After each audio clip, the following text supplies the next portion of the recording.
네, 오늘 창립기념주일을 맞으면서 지난 사전을 돌아보는데 한 분 한 분에 대한 그 감사하는 마음도 있는데요.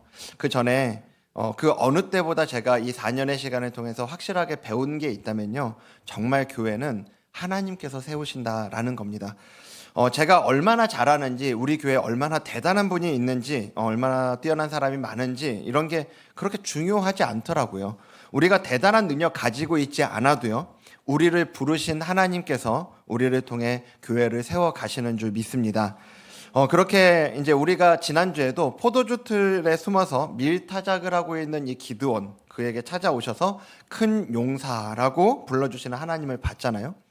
그건 그 안에 큰 용사라고 볼 만한 어떤 이유가 있고 잠재력을 보셨기 때문이 아니라 전적으로 그를 그렇게 빚어 가시겠다, 큰 용사로 빚어 가시겠다라는 하나님의 의지이자 선언이었다 말씀드렸죠. 그리고 이제 오늘 본문은 그 약속이 현실이 되는 장면으로 시작합니다. 자, 사사기 7장 1절 앞에 부분만 우리 빨간색만 읽겠습니다. 시작.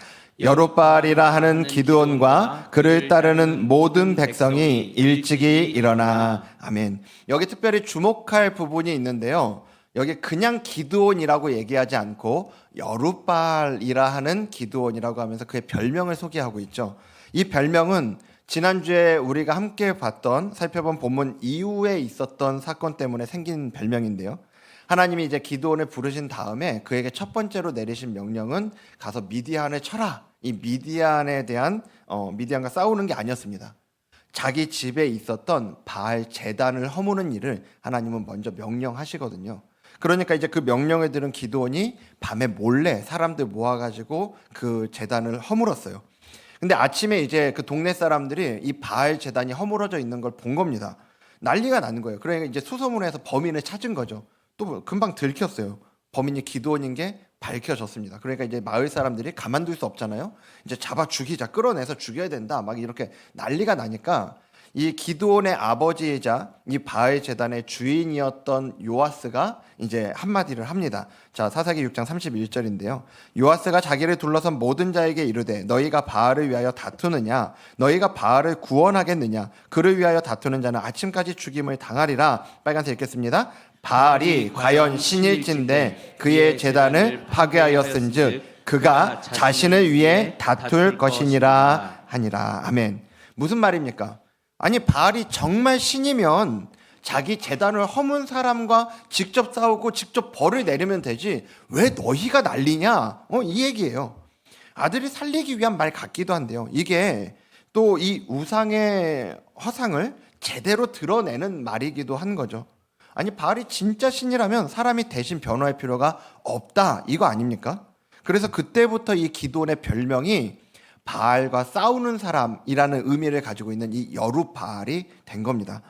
제가 말씀을 준비하는데요. 이 여룻바알이라는 별명이 새삼스럽게 제 마음에 좀 많이 머물더라고요. 저는 이 여룻바알이라는 별명이 포도주 틀에 숨어있던 기드온을 큰 용사라고 부르시고 그를 그렇게 만들어 가시는 하나님의 일하심을 보여주는 장면으로 이렇게 생각이 들더라고요. 이제 사람들은 더 이상 그를 포도주 틀에 숨어서 밀타작하던 그런 겁쟁이로 기억하지 않습니다. 대신에 여룻바알, 바알과 맞선 사람으로 하나님의 일을 위해 일어선 사람으로 이 기드온을 바라보는 거죠. 하나님은 그렇게 기드온에게 먼저 큰 용사라고 말씀하시고 그 말씀을 이루어 가고 계신다라는 거예요. 오늘도 그 기드온을 향한 하나님의 일하심은 계속되는데요. 사람들은 이제 기드온을 하나님이 세우신 사람으로 인정해 준단 말이에요. 그래서 기드온이 나와 함께 미디안과 싸우자, 이렇게 주변 지파들에게 사자들을 보냈어요. 그러니까 이제 사람들이 모여왔는데 그 사람들 숫자가 32,000명입니다. 여러분, 여기까지 오면은 무슨 생각이 듭니까? 아니, 포도주 틀에 숨어있던 겁쟁이가 여룻바알이라는 이름을 얻고 사방에 사자들을 보냈더니 무려 32,000명이라는 이 거대한 군대가 눈앞에 모여있단 말이에요. 야, 이제 됐구나, 이런 생각 들지 않겠어요? 처음에는 뭐 경험도 자신감도 없어서 덜덜 떨었을 수 있지만요, 이제 하나님도 함께 하시는 게 이제 분명해지고 사람들도 나를 따르고 이 정도 군대까지 모였잖아요. 이제는 할만하다, 이렇게 생각할 법한 거죠. 그런데요, 모든 것이 그렇게 내 생각대로 계산대로 완벽하게 잘 풀려가는 것 같은 이때에 하나님이 나타나셔서 브레이크를 거시는 거예요. 2절 보십시오. 2절 보겠습니다. 앞에 빨간색만 읽겠습니다. 시작. 여호와께서 기드온에게 이르시되 너를 따르는 백성이 너무 많은즉. 아니 뭐가 많다는 겁니까? 지금 저기 우리가 싸워야 되는 미디안 군대는요 13만 5천 명이에요. 13만 5천 명 대 3만 2천 명이면 원래도 이 4배 정도 숫자의 차이가 나잖아요. 안 그래도 많다고 할 수는 없고 이제 좀 해볼 만한가? 이런 정도 생각 드는 수준인데 하나님은 뭐라고 하시냐? 너무 많아 라고 말씀하시는 거예요. 여기서부터 하나님의 계산법과 이 기드온, 우리의 계산법이 완전히 충돌하기 시작하는데요. 기드온 입장에서 생각하면 이거 완전히 황당한 일 아닙니까? 아니 하나님 나한테 왜 그러세요? 응? 싸우라고 할 때는 언제고 이제 겨우 사람 좀 모아 놓으니까 뭐가 많다고 그러시는 겁니까? 이런 마음 들겠죠. 어쨌든 그렇게 이 기드온이 무슨 마음을 먹었는지는 안 중요하죠. 하나님은 하시려고 하면 하시는 분이시니까. 이제 그렇게 이 기드온의 군대를 다이어트를 하기 시작하세요. 자, 7장 3절에 보면 어떻게 그 첫 다이어트를 시작하시냐 나옵니다. 이제 너는 백성의 귀에 외쳐 이르기를, 빨간색이요, 누구든지 두려워 떠는 자는 길르앗산을 떠나 돌아가라 하라. 예. 아니 기드온에게로 모인 이 3만 2천 명을 줄이기 위해서 첫 번째로 하신 일이 뭐냐? 바로 누구든지 두려워 떠는 자는 돌아가라 한 겁니다. 그리고 그렇게 했을 때 몇 명이 돌아갔냐? 2만 2천 명이 돌아가요.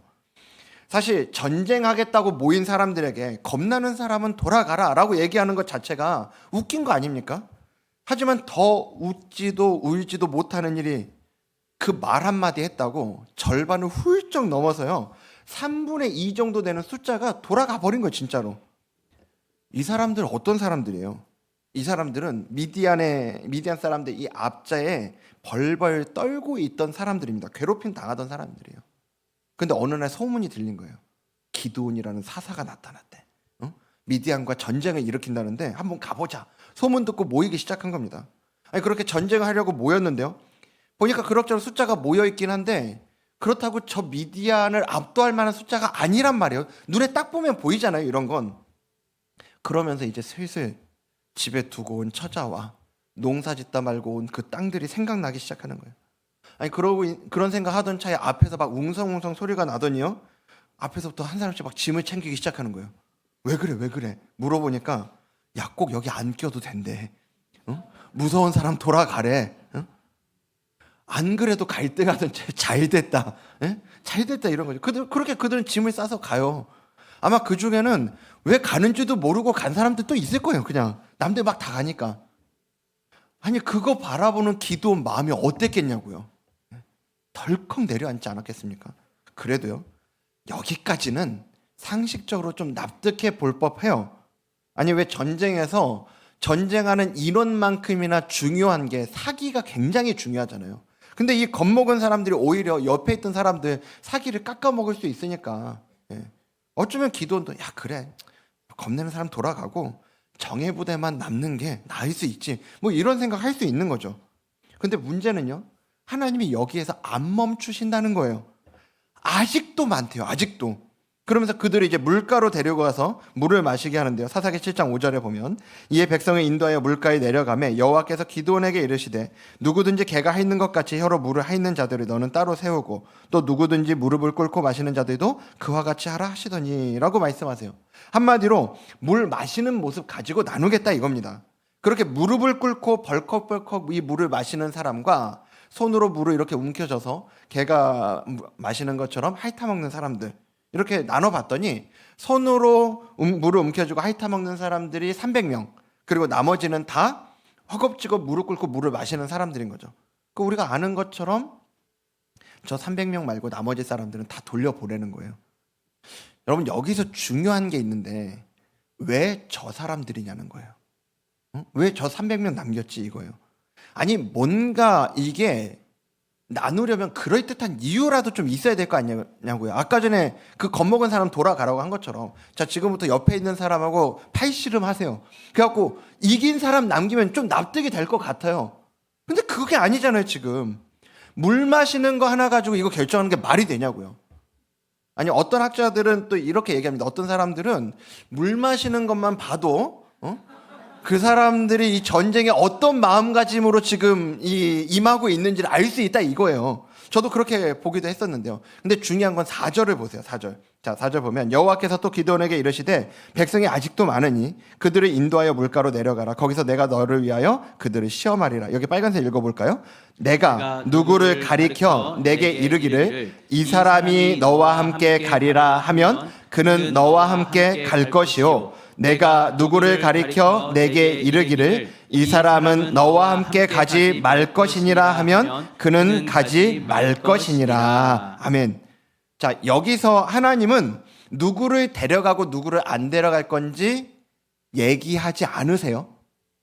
중요한 건 하나님이 이 사람이다 하면 데려가는 거고 아니다 하면 남는 겁니다. 그러니까 이 물가에서 치러진 시험의 핵심은 물 마시는 자세에서부터 드러나는 그 사람들의 전쟁에 임하는 마음 이런 거 아니고요. 그냥 이거 하나예요. 누가 더 적은 쪽이었나? 이거 하나예요. 그러니까요. 만일 거기서 무릎을 꿇고 허겁지겁 물을 먹은 사람이 300명이었잖아요. 그럼 그 사람들 걸리는 거예요. 아니 걸리는 게 아니지. 그 사람들이 뽑히는 거예요. 예. 그런 겁니다. 아니 우리가 기드온과 300명의 용사 이렇게 얘기하잖아요. 이 300명이 무슨 해병대, UDT, 특수부대 이런 정예부대라서 남기신 게 아니다 이거라고요. 오히려 어쩌면 그 300명은요. 저기 22,000명 갈 때 따라갔어야 되는데 미처 못 가고 남았던 그런데 여기 남아가지고 저기 언제 올까 무서워가지고 벌벌 떨면서 물을 마시고 있던 소심한 사람들이었을 수도 있다고요. 하나님이 물가로 데려가서 하신 일의 본질은 딱 하나인 겁니다. 기드온이 안심하고 의지하던 이 10,000명이라는 숫자마저도 아직도 많다 하면서 철저하게 잘라내고 덜어내셨다는 거예요. 여기서 우리는 오늘 첫 번째 복음의 원리를 발견하게 됩니다. 첫 번째는요. 하나님은 우리가 납득할 때까지가 아니라 하나님만 의지할 때까지 줄여가신다는 거예요. 우리가 납득할 때까지 아니고요. 하나님만 의지할 때까지. 우리도 인생을 살면서 자꾸 기드온처럼요. 내 눈앞에 안심할 만한 이 정도는 이라는 기준을 세워놓을 때가 많죠. 통장 잔고는 최소한 이 정도는 있어야 안심이 되고요. 내 주변 사람들이 최소한 이 정도는 나를 지지해줘야 내가 힘이 나고요. 내 능력이, 내 건강이 이 정도는 되어야 미래를 계획할 수 있는 거죠. 교회도 똑같습니다. 이 정도의 사이즈나 이 정도의 시스템은 갖춰줘야 안심이 된다. 이렇게 생각 들 수 있는 거예요. 그렇게 내가 내 계산대로, 내 생각대로, 내 상식대로 이 정도는 이라는 기준에 채워 놓으면 그러면 이제 가슴을 좀 쓸어내리면서 이제 됐다. 이제는 좀 안심할 만하다. 마음이 놓인다. 이럴 수 있는데요. 재밌는 건요. 내가 하나님이 아니라 그 채워진 조건, 채워진 숫자를 보면서 안심하는 그때요. 딱 그때 하나님이 찾아오셔서 브레이크를 거실 때가 있다는 겁니다. 그리고 내 손에 쥐어있던 것들을 덜어내시면서 말씀하시는 거예요. 아직도 많다. 아직도 많다. 여러분, 내 인생에 이런 영적인 다이어트가 강제로 찾아오는 그때 우리 입에서 본능적으로 터져나오는 외침과 기도가 바로 오늘 설교 제목 아닙니까? 하나님 도대체 나한테 왜 그러시냐는 거예요. 아니 남들 보니까 잘만 더해주시는 것 같더만 하나님 꼭 나한테는 자꾸 덜어내시고 그러는 것 같은 거죠. 오늘 기드온의 군대를 하나님께서 다이어트 하시는 이 장면이 인상적인 건요. 두려워 떠는 자들 보고 돌아가라고 하는 건 납득이 된단 말이에요. 하나님의 일하심이 우리의 생각과 크게 다르지 않은 지점이라고요. 근데 하나님이 거기서 안 멈추신다니까요. 하나님은 우리가 납득할 만한 때까지만 줄이지 않으시고요. 정말로 하나님만 의지할 때까지 줄이신다 이거죠. 우리의 상식과 계산이 완전히 무너져서 하나님 왜 그러세요? 이 비명이 터져 나올 때까지요. 결국은 그래서 내가 붙들 것이 하나님밖에 없다고 그거 고백하는 그때까지 하나님은 우리를 기어코 이끌어 가신다는 거예요. 성경에 그렇게 하나님의 일하심을 경험한 인물이 또 나오죠. 바로 사도 바울입니다. 바울은 누구보다 크게 하나님께 쓰임 받았던 사람이잖아요. 이방에 복음을 전하고 곳곳에 교회를 세우고 그리고 하나님의 그 특별한 계시를 받은 사람이에요. 그런데 하나님은 그런 바울에게도 하나를 남겨두셨는데요. 바로 바울이 육체의 가시라고 이야기한 그거죠. 이게 얼마나 괴로웠는지 제발 이 육체의 가시를 자기에게서 거두어가 달라고 하나님께 3번 기도했다고 그래요. 여러분, 그게 바울이 진짜 딱 3번만 기도한 거겠습니까? 아니에요. 그 얘기가 아니고 바울이 끝까지 하나님이 들어주실 때까지 기도했다라는 얘기예요. 처절하게. 그리고 그 끝에 하나님이 응답하세요. 그 답이 고린도후서 12장 9절인데요. 자, 여기는 전체 같이 한번 읽겠습니다. 시작. 나에게 이르시기를 내 은혜가 내게 족하도다. 이는 내 능력이 약한 데서 온전하여 짐이라 하신지라. 그러므로 도리어 크게 기뻐함으로 나의 여러 약한 것들에 대하여 자랑하리니 이는 그리스도의 능력이 내게 머물게 하려 함이라. 아멘. 바울의 계산은요, 이 가시를, 육체의 가시를 자기에게서 제거해 주시는 게 선입니다. 하나님이 이 가시를 제거해 주시면 하나님, 제가 더 하나님을 위해서 열심히 섬기겠습니다. 열심히 하나님의 일을 하겠습니다. 뭐 이러지 않았을까요? 그런데 하나님은 그가 납득할 만하게 일하지 않으셨다고요. 오히려 그 가시를 끝까지 그에게 남겨두시면서 오직 하나님만 의지하는 자리, 오직 그리스도의 능력만 의지하는 자리까지 나아가게 하시는 거죠. 이 원리를 깨달은 바울의 고백이 바로 다음에 나오는데요. 자, 10절 말씀이에요. 그러므로 내가 그리스도를 위하여 약한 것들과 능욕과 궁핍과 박해와 공고를 기뻐하노니, 빨간색 읽겠습니다. 이는 내가 약한 그때의 강함이라. 아멘. 여러분, 약한 것들, 능욕을 당하고 궁핍에 처하는 거 기뻐할 수 있습니까? 아니요. 절대 그럴 수 없는 것들이에요. 하지만 지금 바울이 그것을 기뻐할 수 있는 이유는 분명한 겁니다. 내가 붙잡고 있었던 것들이 하나씩 빠져나갈수록 비로소 하나님 한 분만 붙잡게 되는 걸 경험한 거란 말이에요.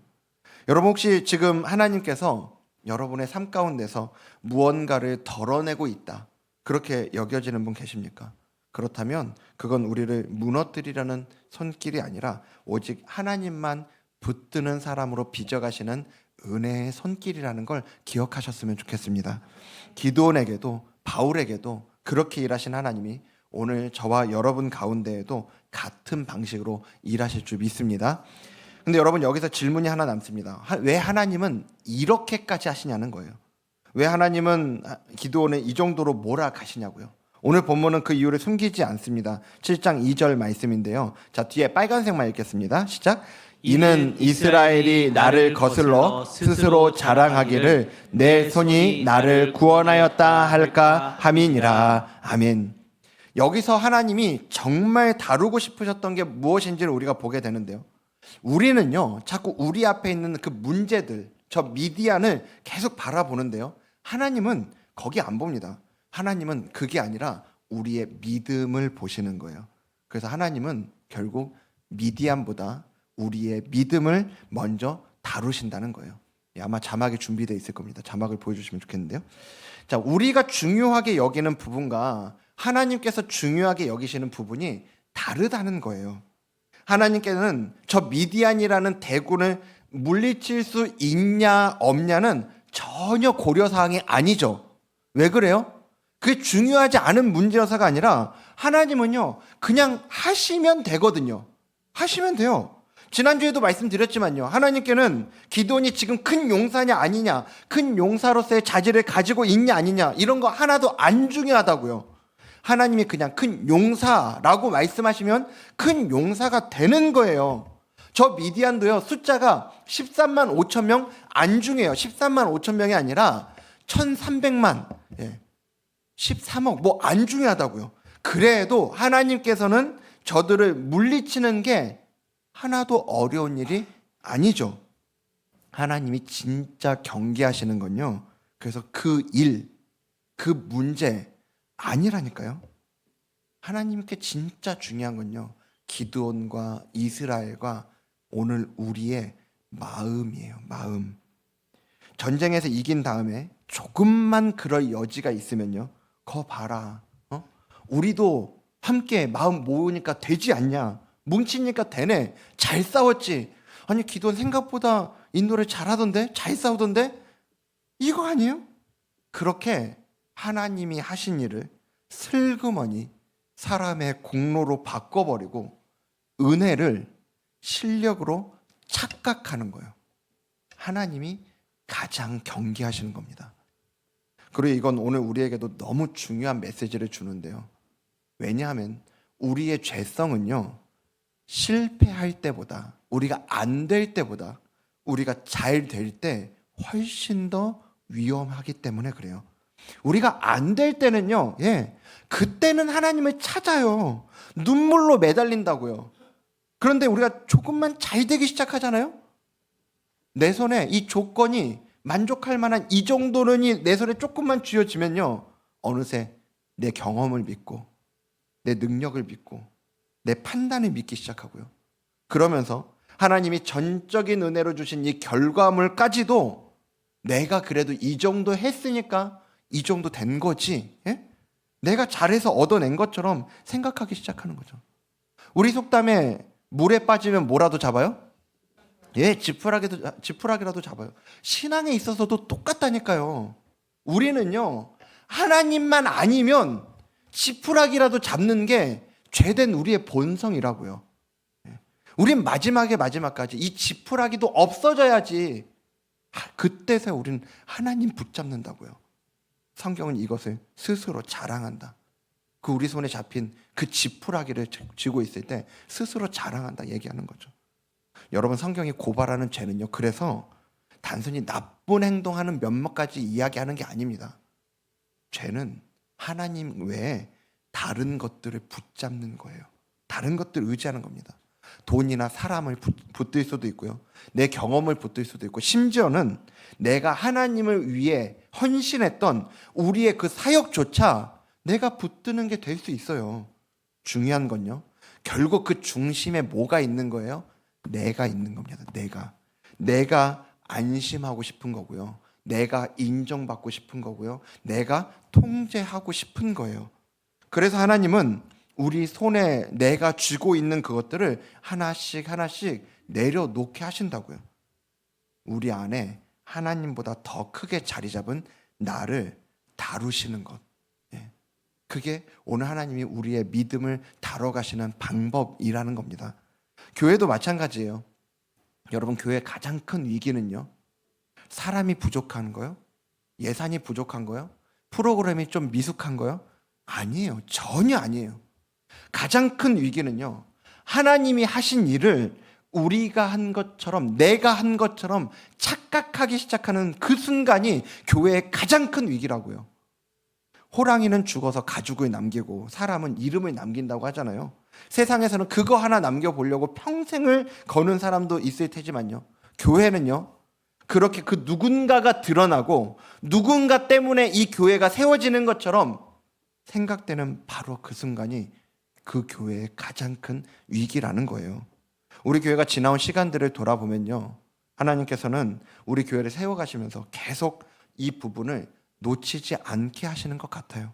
그래서 저도 하나님께 은혜를 구하면서 놓치지 않으려고 발버둥 치는 게요, 사람에게 기대지 않고 상황과 환경에 따라서 일희일비하지 않으려고 제가 발버둥을 칩니다. 때로는 사람을 찾는 게, 사람 찾아서 한마디 듣고 사람을 찾아서 힘이 돼달라고 하고, 그게 더 쉬울 수 있죠. 더 저의 마음을 안심시킬 수도 있죠. 그런데요, 그 상황들을 그렇게 하는 대신에 그 상황들을 하나님 앞에서 바라보고 무한이신 우리 주님 하나님을 개입시켜서 그 하나님 앞에서 반응하려고 발버둥 치는 거예요. 그런 면에서 오늘 창립 기념주일을 맞이하면서 이 말씀 준비하는데 우리 교회 주시는 음성으로 들리더라고요. 하나님은 우리 교회가 무슨 큰 교회가 되기 전에요, 무엇보다 먼저 하나님의 영광을 빼앗지 않는 교회가 되기를 원하신다라는 마음이 들었습니다.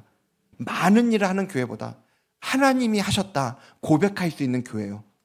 우리 교회가 세워지기까지 한 분 한 분 정말 많이 쓰셨어요. 그런데요, 그런 우리 모두의 수고조차도 하나님이 주시는 힘과 능력으로 감당해 왔다라는 그 고백이 필요하다는 겁니다. 바울이 고린도 교회에 전하는 고백, 우리가 함께 좀 읽어보기 원하는데요, 자, 고린도전서 15장 10절 말씀. 여기도 우리 전체 같이 읽겠습니다. 시작. 그러나 내가 나된 것은 하나님의 은혜로 된 것이니 내게 주신 그의 은혜가 헛되지 아니하여 내가 모든 사도보다 더 많이 수고하였으나 내가 한 것이 아니요 오직 나와 함께 하신 하나님의 은혜로라. 아멘. 바울은요, 자기가 수고하지 않았다 얘기 안 합니다.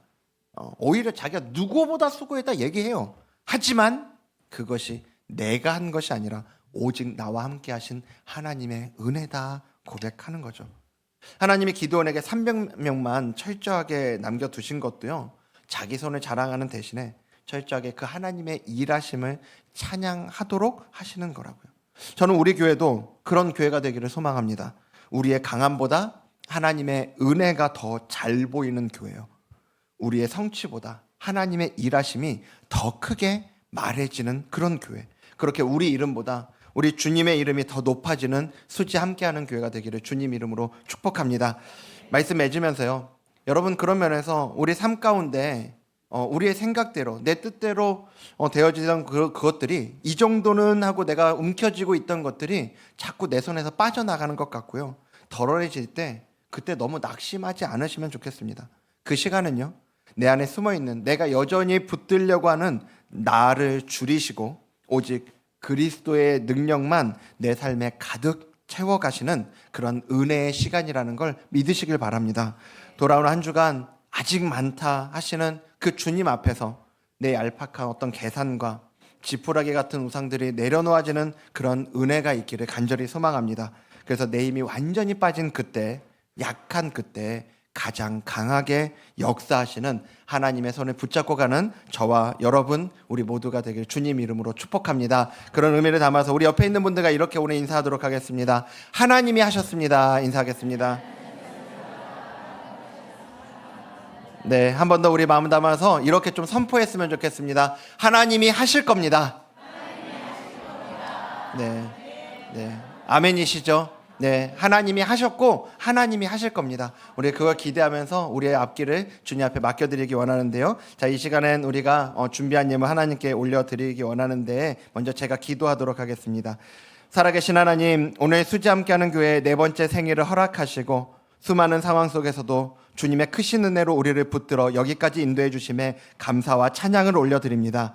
특별히 오늘 교회 생일을 맞아 우리만의 성벽을 쌓는 대신 아파하는 이 땅의 한국교회를 향한 사랑의 마음으로 예물을 올려드립니다. 하나님, 이 예물이 쓰이는 곳마다 무너진 재단이 수축되게 하시고 낙심했던 영혼들이 주님 앞으로 나아와 회복되는 은혜를 허락하여 주시옵소서. 하나님, 무엇보다 우리 교회가 오직 하나님의 이름만 높여드리는 교회가 되기를 소망합니다. 많은 일과 우리의 성취를 자랑하는 교회가 아니라 오직 하나님이 하셨음을 고백하고 하나님이 하실 것을 신뢰함으로 나아가는 교회가 되게 하여 주시옵소서. 우리 교회의 머리 되시는 예수님의 이름으로 기도드립니다. 아멘.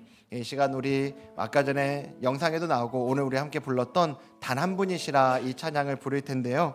우리 저마다 인생의 포도주 틀 속에서 겪어내는 아픔도 다르고요. 또 내 힘을 지키고 싶어하는 얄팍한 어떤 계산과 생각도 다 다를 수 있지만 우리를 부르신 하나님은 한 분이십니다. 우리 그 한 분 하나님을 우리 찬양으로 고백하면서 우리 찬양하며 나아가도록 하겠습니다. 너와 나 우리, 너와 나 우리 찬양하는 이 시간 오직 주님 한 분 바라보며 여기 모였네. 서로의 모습과 생각은 좀 다를지라도 우리를 부르신 하나님은 단 한 분이시라. 하나님은 단 한 분. 우리 다시 한번 처음부터 찬양합니다. 너와 나 우리 찬양하는 이 시간 오직 주님 한 분 바라보며 여기 모였네. 서로의 모습과 생각은 좀 다를지라도 우리를 부르신 하나님은 단 한 분이시. 찬양 찬양 찬양 찬양 크신 나의 하나님 너와 날 만드시고 자녀 삼으셨네 주님 안에 서로 살아갈 때에 세상은 우리를 통해 아버지를 보리라. 우리 다시 한번 처음부터 찬양할 때 자리에서 일어나서 찬양하도록 하겠습니다. 너와 나